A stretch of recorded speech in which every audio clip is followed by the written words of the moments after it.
Jeudi 1er octobre 2020, première destination, le Gabon, avec le quotidien L'Union qui parle de réduire les inégalités. La stratégie de promotion des droits de la femme a été remise hier au président gabonais Ali Bongo Ondimba par son épouse Sylvia Bongo Ondimba au cours d'une cérémonie officielle à la présidence de la République.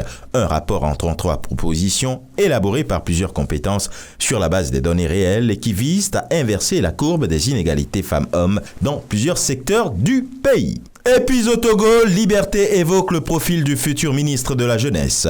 Qui, pour redonner l'honorabilité au métier de magistrat, interroge le journal. Au Sénégal, avec le quotidien, il est question de l'opération de déguerpissement musclé à Terme Sud. L'armée impose sa loi. 9 personnes arrêtées et 4 gendarmes blessés. 79 familles vont dormir à la belle étoile. Déplore le journal quand l'AS revient sur la même actualité. Opération de déguerpissement musclé d'anciens militaires, l'armée lance l'assaut sur Terme Sud. On parle en manchette de Walf Quotidien de bipolarisation politique. Son co-chef de l'opposition, le leader de PASTEF, a réussi à s'imposer comme le seul interlocuteur du pouvoir. Et Libération d'évoquer un scandale au cœur d'un projet du ministère de l'Environnement. Coronavirus, prétexte pour les magouilles, lit-on. Au Cameroun, mutation fait un focus sur les régionales. Revue des circonscriptions où l'issue de la bataille est incertaine. Et puis avec le jour, toujours de l'électricité dans l'air, nord-ouest et sud-ouest, 1er octobre sous haute tension. Prévarication en manchette de l'Aurore Plus, détournement de près de 7 milliards de francs CFA au MINDEF en 2013. De hauts gradés toujours libres de leur mouvement du fait de la disjonction de la procédure. Et nouvelle expression d'écrire, barreau du Cameroun, quand les avocats sont coincés. En Côte d'Ivoire, Fraternité Matin titre rénovation de la voirie de la capitale politique.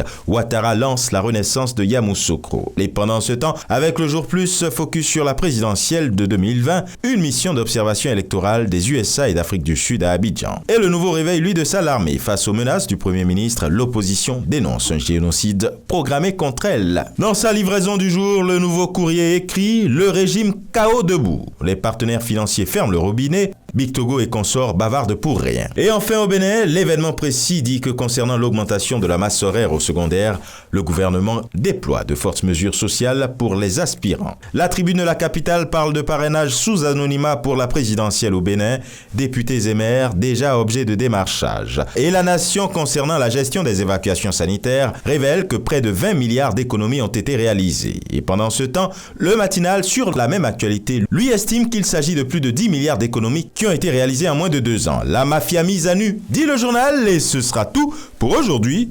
Mais encore, prudence, vigilance et surtout, n'oubliez pas les gestes barrières. À demain!